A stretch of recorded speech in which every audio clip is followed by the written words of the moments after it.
You're fine, Ann. Just sit back and talk to me. Right. Oh, isn't it a good cover? It is. Hang on a minute till Patrick says we're live, and then we'll chat. We are live. Oh, well, here we are. All right. Good afternoon, everyone. We apologize for the delay. There's been a bit of a technical glitch here, but we have it resolved. So thank you very much for joining us. This is Ann Perry, and this is her fifth Daniel Pitt mystery called 3 Debts Paid, which has, as Ann was just saying, a very handsome cover. But unfortunately, when I hold it up, it seems to reflect. So the first shot they had at it, she was in a beautiful muslin dress and a straw hat. I said, in London in February? You've obviously never been there because it rains like glory and it's freezing cold. And then they came up with that. And I think they made an awfully good job. yes, it is. It reflects mystery and darkness. And so what we have here is we have someone who's killing people, possibly a serial killer, possibly a serial murderer, we don't know. And then we have a different problem, which is a case of plagiarism. So I think that's a very interesting subject, Anne, that you delve into. What got you interested in the idea of a man being accused of plagiarism and his reaction being that he ends up with a charge of assault? Because he's quick-tempered, self-centered, self-absorbed, as I suppose somebody who has his job has to be. And you know what's the problem with him by the end, but he very quickly takes offense where it isn't meant.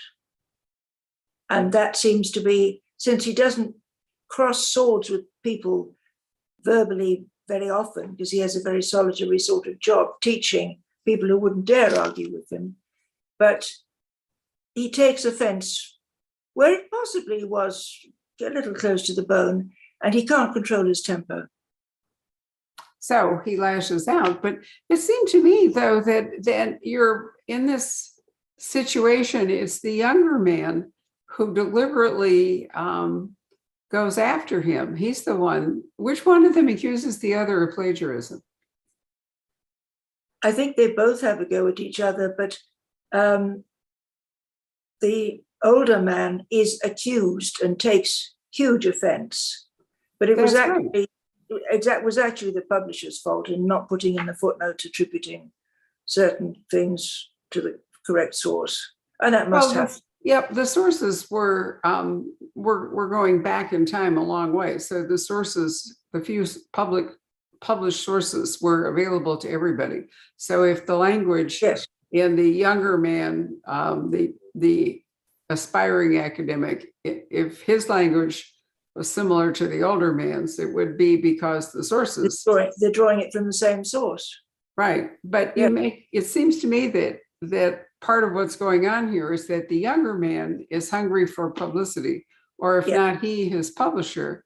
And by taking on this established academic who has been Daniel Pitt's one of his professors at Cambridge, he was trying to attract attention to his own work. Win, lose or draw, the public will know his name.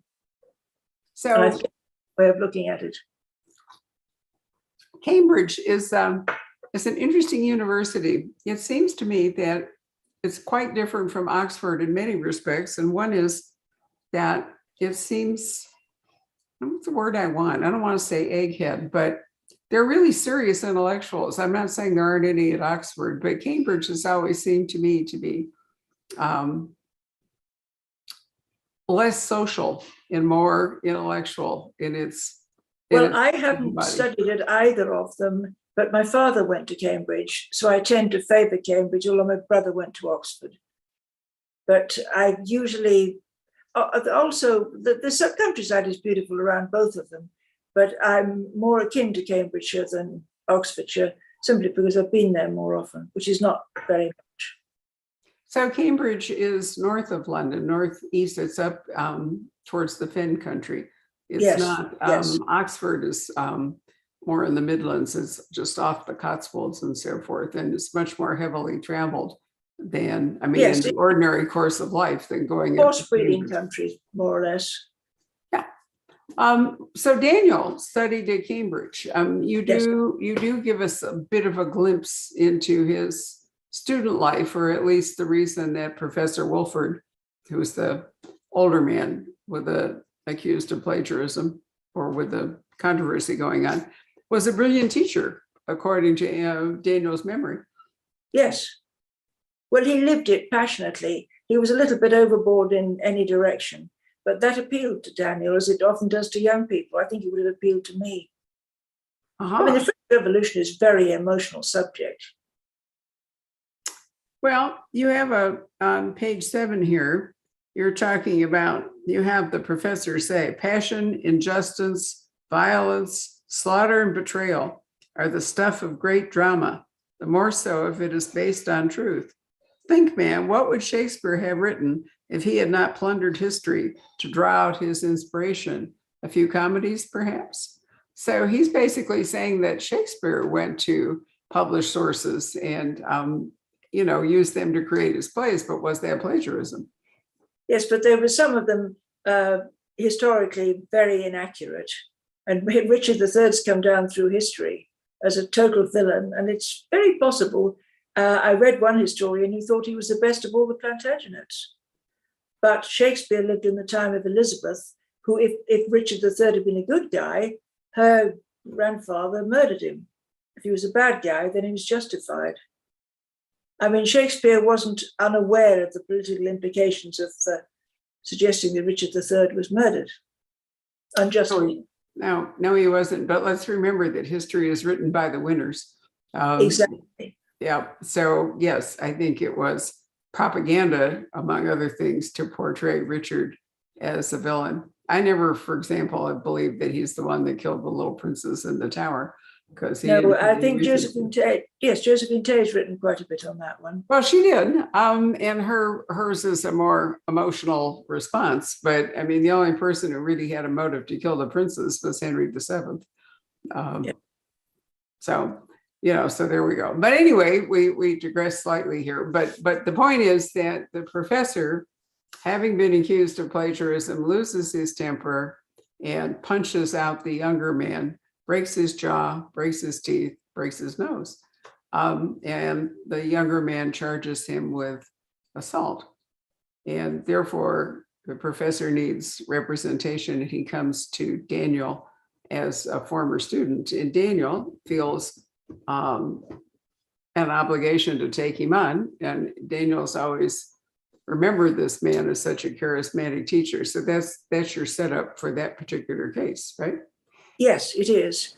And he knows that the man is difficult, but you don't have to be a nice person to suffer injustice. I mean, nasty and difficult people, it happens to as well. And nobody else will take him on. And he really believes he's not guilty. Well, he's not guilty of plagiarism. He may be guilty of assault, although his position is that the young man swung at him and missed. And he was defending himself, right? Yes. So what else is going on in Daniel's life? Tell us about Miriam, because she has returned. She has returned from fully qualified, but she's now realizing just what the weight of such a position is. She doesn't have somebody to long stop her all the time. And she's having to grow up, to mature, to realize her dreams are in her hands. But what happens to them is up to her. And we leave it on I hope, a happy note. And we pick it up in the next, because the next one is written. We pick that up a few months later. She's been off in Holland is the one place that she can actually study. What is her subject, and what is it she's aspiring to do? Oh, she's aspiring to be, words escape me these days, a pathologist, which is not considered a very suitable job for women. I mean, shucks, we might see blood and faint. We can give birth and we can bury the dead and nurse the sick and all the rest of it, but heaven forfend we should have a skill. Well, it was, you're in 1912, and it was still really early days for women to be doctors, let alone surgeons, or certainly pathologists, where they're dealing with, dead bodies, mutilation, all kinds of really unpleasant things. Even Daniel has trouble in the morgue when he goes to visit with. Oh, yes, he does. Well, I think he's probably seen less of it than she has. Yeah, Don't- well, I mean, right. He's you know, a lot of his work is civil. I'm trying to remember, he is a barrister, right? I mean, otherwise he can't be in court. Yes, that's what he does. He doesn't But write that sort of thing. does he also, I mean, he's obviously had to train in part as a solicitor doing civil cases and that kind of thing on his way to, Yes, well, you he's know, 20s now. he's what, he's 28 or 29. And in the book you have Miriam is about 10 years older than he is. About that, yes. So if they're going to be a happy couple, are they actually in any condition to have children, or are they not going to have children? I haven't really decided, but I don't see why they shouldn't. I have lots of characters who don't have children. I mean, Thomas and Charlotte had children, but Hester and Monk didn't. They adopted Scout, but that's not quite the same thing. I see no reason why, but I'd give her a year or two to practice her skill. Well, I mean, if she's roughly 40 at a time when childbearing was still highly risky, and if she really wants to be, she's put all this effort into learning her profession. I don't know that she necessarily does want to, you know. No, I don't know either. Risk it. Well, you'll find out, won't you, as you write it? Yes. I just, you know, it's back. It's in the background, kind of, when you talk about their age difference. Now, her father is actually the senior in Daniel's chambers, right? Yes. Yes, he started them. But in the next one, he retires. And he has had a serious heart attack, and he's worried about his daughter and who will take care of her should anything happen to him, right? Yes, yes, he is. So he isn't too likely to oppose Daniel as a suitor. If he's no, because he likes Daniel and he has some control over his future, over Daniel's future. Right. No, I can't welcome him into the company with that in mind, but it's working out well for them. Miriam's an only child, isn't she? Yes. Yeah. Well, you have miles to go. Well, actually not. You say it's resolving in the next book, but I see how that's working along. And Daniel comes from parents who've been happily married forever. Yes. Yes. I didn't go in. Well, they met in the very first book I ever had published, which seems like hundreds of years ago, but it was 40 something. You mean the Cater Street Hangman? Yes. Yes. Right. I still remember reading it for the first time. I loved it. Well, it's still doing quite well. Yeah. So I'm very lucky. But well, I don't know that you're lucky so much as that you wrote a really wonderful book and created a marvelous cast of characters. What you did was you then moved them through time, and you moved Thomas Pitt through his career up to being, you know, the head of special branch. And, yeah. You know, so eventually you took up Daniel in part so you could enter the new century, the 20th century, didn't you? Yes. And I wasn't very keen at first, but if, you know, your publishers tell you this, I think will work and I'd like you to do it, you do give it your best shot. And I'm finding I'm rather enjoying it now. Oh, good. And there's a whole new raft of characters in a new century. We only sort of leapt about 11, 12 years forward, but it was very different. I mean, the old queen was dead and it's a new century and a new world. And we know what's going to happen in a very, very few years. Well, if it's 1912, it's going to be only 2 years, but this will take you into territory that you have explored because you wrote a quintet. Yes. Five books set during the First World War. So this is a subject you know fairly well. Well, I will keep it before because my editor said, don't go into the war. That's why they have an adventure every 2 or 3 months, because I've got to jam in, say, 8 in 2 years. But we'll see what happens. One of the good things about historical mysteries, you don't have to age your characters in real time. I mean, they're already old, so you can do that. You can have them take up a case hours after they solve the last one. That's true. And I can make his life very busy from the next case, which is midsummer or early summer onwards. I can pack in 6 a year, can't I? It depends, of course, how long I live. Well, I'm not getting old. I think I've got. But I feel fine. I'm full of ideas. We'll see how it goes. But I like Daniel, and I think it's nice to see Charlotte and Thomas, in their mature years, shall we say. Yes, that's the right word. Doing well. And you really, if Thomas is the head of special branch, he really can't do that much investigating anymore. Street level kind of investigating. Not doing any sort of shoe leather work. Yeah. So it makes sense to have Daniel, but you've always liked trials. You've always, I have always. Yeah. The ultimate drama. The Egyptians had the right idea when you tried your soul is weighed and everything is brought up and put on one side or the other. I mean, for drama. I don't mean it's justice. I mean, it's drama. Well, you've had many, many courtroom case or many astounding resolutions of books in court. You married off, is it Aunt Vespasia? Doesn't she marry? Yes. In her very mature years. Of all the men in any of my stories, if I were to pick one of them to marry myself, I think it would be Narroway. Because there's so much unknown about him still. And I like Thomas, but I wouldn't want to be married to him, and I wouldn't want to be married to Monk. But Narroway might have been interesting. Some territory still to explore. And of course, in the Christmas novellas, I can go back a bit. Well, that's a good thing, because by now Aunt Vespasia is a centenarian, and so I think she's not part of the Daniel Pitt cast, is she? No, I do say that actually she's gone and he misses her.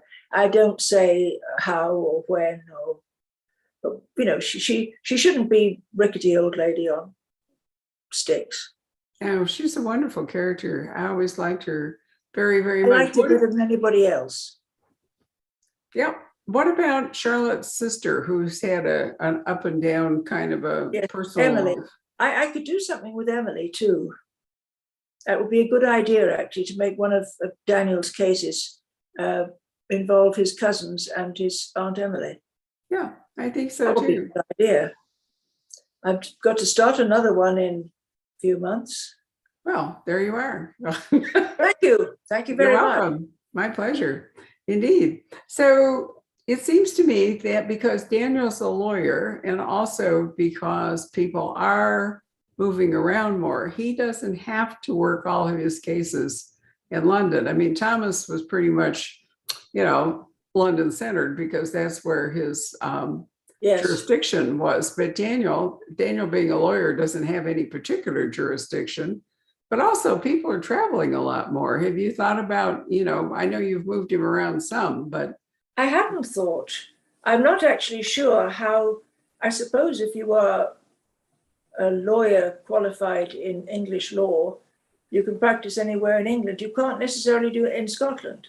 That's a different law. No, they do have different law. I know. Yeah. Marjorie Allingham's The China Governess reminded us of Scottish jurisprudence and the not proven verdict, which I've always liked a lot. Yes, it's rather difficult. It's sort of take your own pick, including, yes, he's guilty, but we just didn't happen to catch him. Exactly. Yeah. We know it's you, but we can't prove it.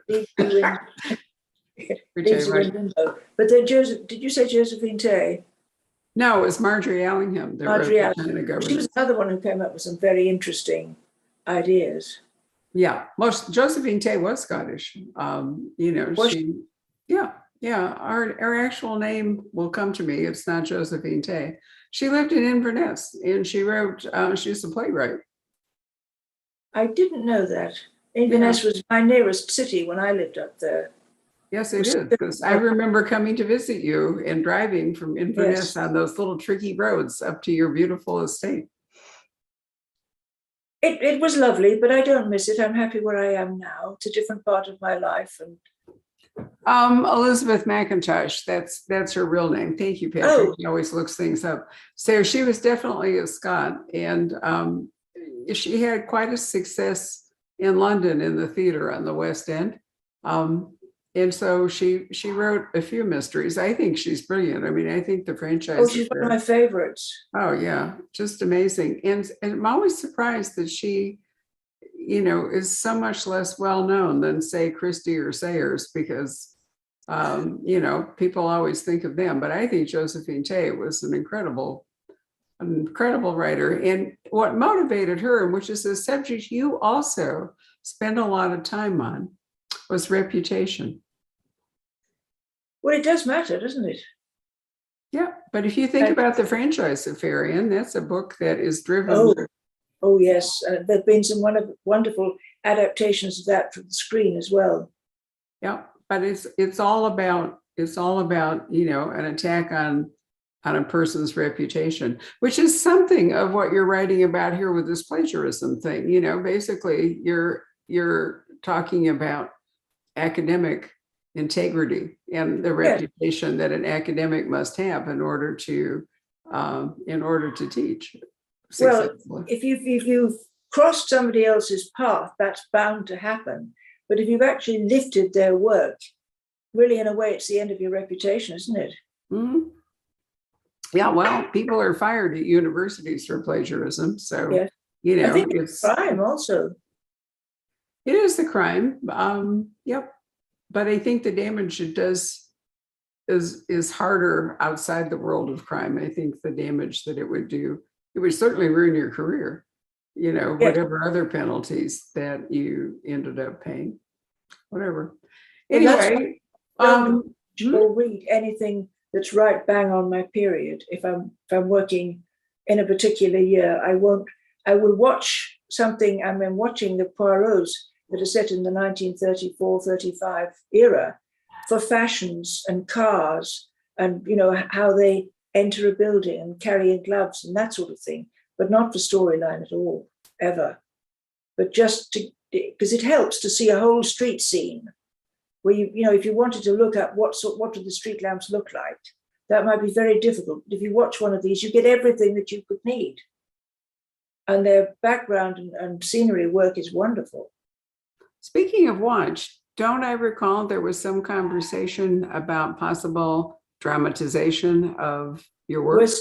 We're still in there with a chance, but there's nothing definite to say. People say yes, and then they say no, and then they say maybe, and then they say yes, and then they say maybe again. It's enough to drive you totally crazy. But I would rather wait a little. I don't know how long I've got left to wait, and have somebody who does it really well, than give it to somebody, sell it to somebody who will run away with it and do it not in the spirit of the writing. But I've got a person who's dealing with that, and I trust her completely. I had lunch with her today. I had lunch with her today. She's become a personal friend as well, and she's got it in hand for the monks. Somebody else is trying with she's got it in hand for the Pitts. Somebody else is trying with the monks. You think you're there, and then you're not, and then you are, then you're not. Historical novels, mysteries are really expensive to produce. But the runaway success of Bridgerton, which is, if nothing else, has the most astonishing costumes and backgrounds, indicates that it can be done. I mean, but it's money well spent. Well, I think Downton Abbey was very, very popular, wasn't it? Oh, huge. Yeah, absolutely so. And now there's a spinoff, which I have not watched, called The Gilded Age or something, when they basically took sort of the Downton idea and moved it to New York City. But, I'm not a huge fan of the Bridgerton storylines, but they are mesmerizing to watch in terms of the costumes. And yet I think it's mostly been filmed in Dublin, which still has its Georgian buildings and so forth. I believe it's often used for London in the past. As long as they're true to the sentiment, I will just mind my own business and say thank you very much. Right. Well, anyway, if they do decide to do it, obviously Bridgerton has shown that you could do a wonderful job with Victorian costumes and all the Yeah. rest of it. So, so that would be great. Now you've left William Monk kind of. Do you remember Upstairs, Downstairs? Oh Lord, that was a long time ago. Yes. Yeah. Yes, I know, but I mean, people stopped the world to watch that. Can't have a meeting at that time. It's Upstairs, Downstairs. Of course, they didn't have the facility to just record it and watch it at their convenience that we have now. But we could do with something that makes you think and makes you care, but leaves you feeling, yes, the world's a good place. That's true. There are too many which, I look at it and I despair. Watching the news, I feel that this is where I came in, because I was born just before the Second World War. You know, it feels like the 1930s. We're revisiting it, and I can't see that it's actually not going to get worse rather than better. I don't. It looks to me like Putin keeps painting himself into a corner, and he's going to have to resort to something awful. Yes, I wish I could argue with you, but I can't. No, I don't think that we can. But I find myself with a rush of gratitude for my parents, particularly for my mother, because we lived in London right through the Blitz, and yet I can't remember ever feeling afraid. Because if she felt afraid, she managed to conceal it from me. And you know, babies, 1 year old, 2 years old, 3 years old, take their feelings from how their mother is. And I can't ever remember feeling afraid. that is remarkable, considering how totally hair-raising and awful it was. Well, our street was bombed. Our house wasn't bombed. I probably wouldn't be here to tell you about it. But our street was, because we were directly up the hill from the Woolwich Arsenal. And an arsenal is always a prime target. Yeah, no, for sure. Now, of course, she's not here. She'd be 100 and something, 100 and quite a lot, actually. If to tell her how much I'm now appreciating the total steadiness and safety which I felt as a small child. I can remember one day standing in the back garden, looking up there at the pretty lights, and my mother catching my hand and saying, "Come on!" Because there were tracer bullets as the fighter planes directly above us. But to me, they were just pretty lights. Sure. Well, you were too little to have any comprehension of what all that was. It's a terrible place to be in now. I'm not sure that we ever have any real comprehension if we haven't seen it. No. And I don't understand how those young Russians are ever going to live the rest of their lives if they learn what they've done. Because it's totally unnecessary from everything we can see. I mean, you murder young women with babies and old women who can barely walk. They're what threat to you? There's no excuse for any of it. And if we walk it back to the 30s and recognize that, nobody stood up to Hitler when you could stand up to Hitler, and it just got worse. So I think, it's the same dynamic. If he'll go on unless He'll go on until somebody stops him. Exactly. And, it didn't work. Appeasement didn't work the last time, and it's certainly not going to work this time. So we haven't even got the excuse that they had the last time. There were survivors of the First World War who said, you don't know what it is. I've seen it. Never again. Never, ever, ever will we do that again. But of course, never is not as long as you think. No, sadly not. Well, I'm glad that you're going to keep Daniel on this side of the war, because I really don't like, it's not my favorite war by any means, if one can have a favorite war. I don't like reading about it. I don't like reading things that are said in it. So I'm glad you're going to stay. We know how it ended. We've some conception, but not much of what it cost. I'll be happy to stop him at 1914. You've got all the way till August, so you can creep along through several books, and we'll see what happens. Tell us about what's going on with your photographer, because you are still writing 2 books a year. I'm writing number 5. I've written number 6 with Daniel. Hasn't got a title, I don't think. But I'm writing number 5 of Elena. And she's in 1934, I think. So I've still got a few years to go with her. The last one is in Berlin, which is written, but you obviously it's not published yet. And the one I'm with now is set in an English country house party, and there is a murder, but it's to do with spies and people like Sir Oswald Mosley, who were British Nazis, and they really believed what they professed to believe. And there were a lot of people on both sides of the Atlantic who said, never again, you know, Hitler's getting Germany on its feet and that's all he's going to do. And they really believed it. Of course, they had a lot of strange other beliefs, prejudices, which were fed by that. But it was a very, very interesting decade, the 30s altogether. Well, interesting is a tough word, you know. I mean, if it's interesting, Yes. then it was. I have forgotten to mention, because I was carried away with other things, that Anne has very kindly signed copies of Three Debts Paid. And in fact, today, finally, UPS managed to pick them up and they are coming in our direction. I know it's the shipping systems are strained, as are many Yes. aspects of our current economic world. Restaurants are having trouble hiring. The post office is trying to hire. We've just gone through a new hiring thing, you know, so it's an interesting time where lives have been upended for the last couple of years, and now people are, you know, having to contemplate moving into Isn't that a Chinese curse? May you live in interesting times. Yeah, for sure. Yeah. Well, I always felt lucky that I missed the 1930s. I didn't expect to revisit them in old age. No, well, I got in just towards the end of 38. So I was 10 months old when the war started in 39. Right, you're slightly older than I am, just a little. Yes. Right, I can remember. In a way, I feel privileged to have been part of that resistance, and that, even though my part obviously was totally passive since I was only 2 or 3 years old, but I remember the good fellowship we had and the quiet courage, and some of those famous speeches of Churchill I heard the first time round. I remember a friend of mine saying, you should watch Dunkirk, it's a wonderful film. I said, no, thank you. It's a very, you know, you won. I said, yes, I do know. You should watch it. I don't want to. Look, I saw it the first time round, that's enough.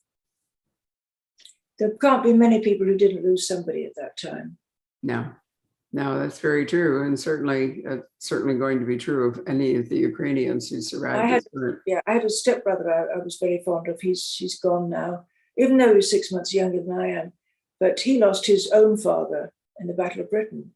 I mean, everybody lost something. And if they want to talk about it, fine. And if they don't want to talk about it, fine. But I think it's not a bad thing to remember that there were some very, very strong, bright spirits around at the time. Doesn't mean they didn't hurt, but their strength to do what they believed was right is pretty important.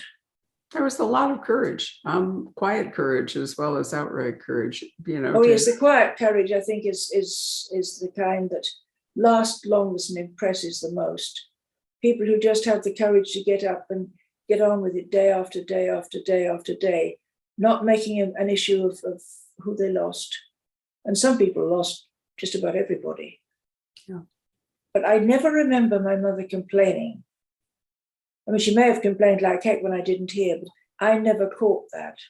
And I never remember being afraid, which is not that I was too stupid to be afraid, but if you get a really little child, 1, 2, 3, if the mother's not afraid, they're not. She says it's all right, they believe her. Well, that's true, because your world is so small and centered on your mother. Well, yes. 3 Debts Paid. We've talked about plagiarism. There is a serial killer, or at least some kind of a killer, also at work, and leaves a signature that serial killers tend to do that. You know, some sort of hallmark or signature. And I don't want to talk about what it is because it's a real spoiler. But Miriam picks up on it, and Daniel also, and they're working with a young policeman in this. Yes, I'm fond of him. Yeah, he's a wonderful character. Well, yeah. Ian Frobisher. So anyway, so we have both mysteries going on, or not both mysteries, but both in, Yes. Daniel is involved in representing the assault case, but through Miriam particularly, he's involved in wondering what's going on with this, whoever is killing people. Because there's no apparent connection between the victims. Right. Which is also a hallmark of serial killers, although sometimes they run to a type, so. There's something those people have in common, but the clue is to find it. Yeah. Well, we don't want to tell them. That will. Oh, tell anybody anything. So let's call Patrick up and see if he has any questions or comments. Patrick? Hi there. Let's see here. Just checking to see if there are any questions. Okay, Victoria would like to know, she asks, are you going to keep Marcus in the later novels or future novels? That's a very good question, and I don't have the answer. It'll depend how good the ideas I get that involve him. I've no intention of sort of rubbing him out in a hurry. He can retire and sit in the background, because the fellow who takes his place as head of chambers is a totally new character, and he's got his problems too. So no, I think I'll keep Marcus as long as he's interesting. As long as he earns his keep? Yes, that's right. Fair enough. Have you said much about this year's Christmas novella? Do you already have that all plotted out? And the one that is published this year, or the one that's written this year? The one that's coming out this year in November. Oh yes, I've seen both the British and the American covers, and they've both got a kitten on them. So if they wanted to edit the kitten out, they can't. They've committed themselves. They've got it on the cover. Very sentimental about kittens. What's this one called? Rosie. And that's the kitten, but what's the name of the book? I don't know. A Christmas something or another. The Christmas kitten? No, no, it's something much more abstract than that. I'll find it. Yes, I would take me ages to find the cover now, but both the American version and the British version have this kitten on the cover. The American version is very nice. There's a little girl with a kitten in her arms. Uh-huh. Who are the characters involved in this one, Anne? Scuff and Crow. Crow was the unqualified doctor who is now qualified doctor for the poor. And he takes Scuff on to teach him how to be a doctor. Which he's learned quite a lot, but he needs practical help. And he's idealistic in that he wants to give back to the river boys that he knows and help those who are on the edge of poverty along the river, who sort of raised him until Monk took over. So we're keeping Monk with us in part in the Christmas novellas. Yes. But Scuff's growing up. He's sort of early 20s, and he's knows quite a lot about medicine, and particularly practical medicine. And this little girl comes in off the street with a cut finger, and he stitches it up. And she says she hasn't got any money, but she hasn't, so she goes away, and then she comes back. He says, come back, let's see if it's healing. And she comes back, and she's got this little kitten with her, and she gives it to him. The last thing either of them want is a kitten, but it's the most precious thing she's got, so how can they refuse? So they say, well, yes, but we don't know how to look after a kitten. You'll have to come here every day and look after her for us. I'm looking at the cover right now. It's very, very nice. Yeah. What's it called? It's called A Christmas Deliverance. Oh, okay. Anyway, you ask the right person and you can find the answer, but I'm not the right person. It's a nice picture of the little girl with a kitten, isn't it? Yeah. Very cute. Sentimental. Right. So who were some of the, when you were first starting out, you mentioned Josephine Tey and some of the other classic mystery writers. Were there any others that sort of inspired you when you were getting started yourself? Josephine Tey, the man who wrote whose hero was Campion. Marjorie Allingham. Marjorie Allingham was one too. And She was Mr. Campion's creator, right? And who created the? Oh, there's another outstanding one, and I think Dorothy. You're talking about Lord Peter Wimsey and Dorothy Sayers? Yes, but her work altogether, Lord Peter, and she dealt with some real serious issues and realistic characters. And she also did a very good translation of Dante's Inferno. Did she really? Oh, that's Woman of interesting. broad talents. Yeah. I'm not fond of Agatha Christie. I prefer those who are a little more, well, who's to me, the essence of a story is change. And if your main character doesn't change, they've lost out somehow. How about the writers who were writing in your period? I know you've gone on record saying that you're not a Dickens fan, right? I'm sorry, I'm not. Right. He didn't seem to get it that women are people. Okay, I can't argue with that. How are you on Trollope? Do you like Anthony Trollope? I'm not very well read. I'm very fond of Trollope. I can't read Dickens because I can't read dialect because I read so fast, and so much of Dickens' conversation, Yes. it's like a giant stutter for me. So I know my Dickens through all of the theatrical and movie adaptations. Yes. But yes. Not from reading the books. And I'm never going to read Vanity Fair. I've tried like 4 times and I can't do it. Once again, lots of vernacular. But Trollope was much more elegant in his writing. Thomas Hardy is another one that it's so heartbreaking. Yeah. Test of the D'Urbervilles and whatever. But Trollope wrote some interesting. He has one real mystery called the Eustace Diamonds, but there was always psychological stuff going on in his books. And he was a very disciplined writer. So anyway, Barchester Towers, right? What? Barchester Towers? Barchester Towers. Is that Trollope? Yeah.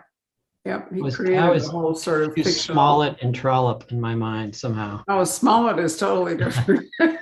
And earlier, Smollett. I think, isn't Smollett an 18th century writer? I think he is. Yeah, I think so. Earlier, I think. But I am not nearly as well read as I would like to be. I'm too busy reading interesting research stuff to have time, except when I relax with a mystery, which is total relaxation. Well, you're too busy writing to read. So it just sort of works out. Well, to read. Unfortunately, Patrick and I find ourselves too busy bookselling to read as often as we would like. We need you. Books need you. Writers need you.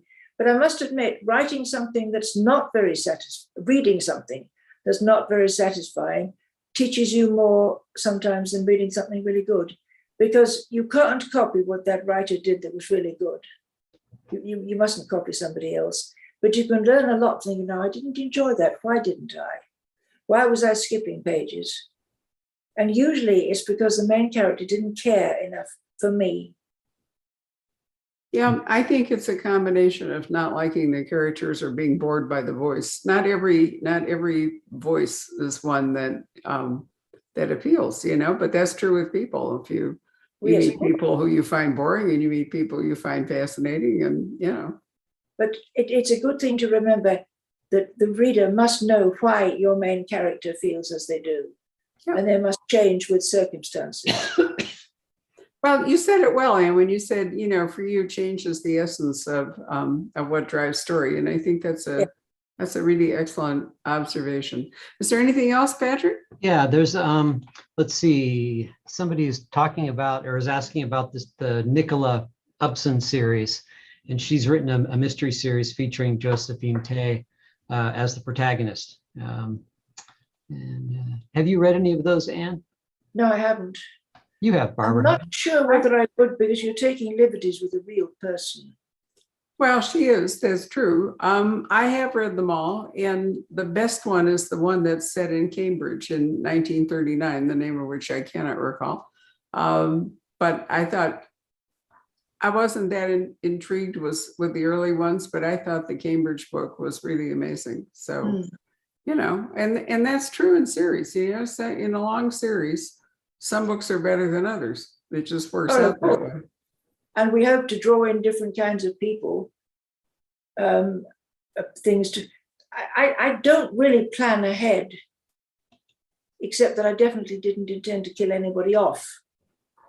And Monk and Pitt are still alive. The only person who's not is Vespasia or Narroway, because they couldn't be. I've shifted Vespasia's age around quite a lot, but I can't do it again, I don't think. Well, no, I think it was, but I wanted her to live forever, and I was perfectly happy that you kept making her. She kept getting younger, right? Yes, well, do you know The Hunting of the Snark? Yes. Yes, well, softly and silently vanish away and never be met with again. That was the Nicholas Upson book that I can really recommend is called 9 Lessons. 9 Lessons is the Nicola Upson book with Josephine Tay as the sleuth that I think is the best of the series for any of you who want to try it. And whoever asked the question, you might not agree with me, but it's okay. There it is. Well, Francine's done a nice job with the Jane Austen series, which has been very challenging, I'm sure. Yeah. Well, I think it's a two-way street when you pick an historical figure as the lead character. Then there are pluses and minuses to it. So everybody yes, well, I let historical characters sort of cross the street in front of me. Right. But that doesn't say anything about them. The only real character I wrote was Joseph Reevely in the War Stories. He was based very loosely upon what I think my grandfather might have been like. But there really was a chaplain called Joseph Reevely. But I've taken terrible liberties with him. But he was my own grandfather. And I haven't said that he was like that because I never knew him. But my mother used to say, but I'll tell you a very curious story. When I was talking to my mother about Joseph Reevely, not her father, my character, I said he took a bust, life-size head bust of Dante with him as the only possession he kept all the way through the war in the trenches and things. And she said, "How did you know?" I said, "Well, I don't know. I mean, it just seemed right." He actually did. And he died before my parents even met each other. Never mind, I was on the scene. But I seem to have, if there's anybody I hark back to, apparently it's my grandfather. But I've taken terrible liberties with him, and he wasn't a real person to anybody except a very interesting woman called Charlotte Reevely, who wrote to me from England saying, "I think we could be related." And I thought, yeah, right, But I was polite about it. And then she sent me her family tree and her grandfather's brother's obituary, and it was my grandfather. She's definitely a Reevely of the same line. Whoops, sorry. Okay, there you go. Right. I live a precarious life. I'm very careful with real people. I don't make them say anything that they didn't fall in with what they're known to have said. Well, we've lost her, Patrick, and I think at this point we should probably thank everybody for joining us. No, she's back. Yes. But once I pushed the right thing. You did. I do have a final question that Okay. had come in from Anne, and she would like to know a question about your research. She says, "What are your favorite research topics that you've stumbled over? Are you still finding new? You'd think you'd be encyclopedic about the period. Are you still finding new bits that inspire you?" Yes, my two favorite directions. One is fashion. Somebody gave me an enormous book, sort of a foot, it's 6 inches deep and a foot another every other direction, about 1930s fashion. And it's loads and loads of photographs of movie stars and fashion models and so forth. and it's a wonderful resource. It means I can describe the dresses in great detail. And the other is reading real history of what we believed, and the people that I've known, not personally, but known of as later day politicians, what heroes some of them were in the 30s, and how we viewed the 30s, which is horribly like today. We saw all this happening like a slow motion disaster, and we didn't do anything.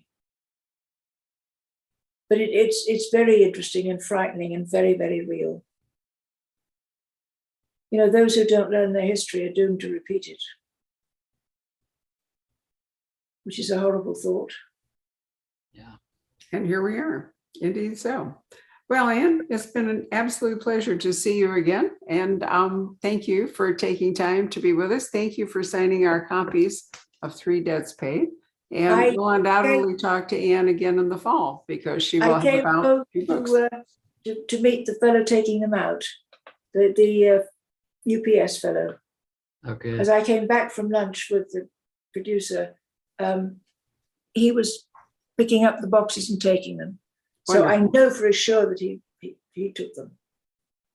Yay. Well, thank you very much indeed for doing that. Have a wonderful weekend, and let me wish everyone who's watching a wonderful weekend as well, whether you're celebrating Passover or Easter or goofing off or whatever you might do.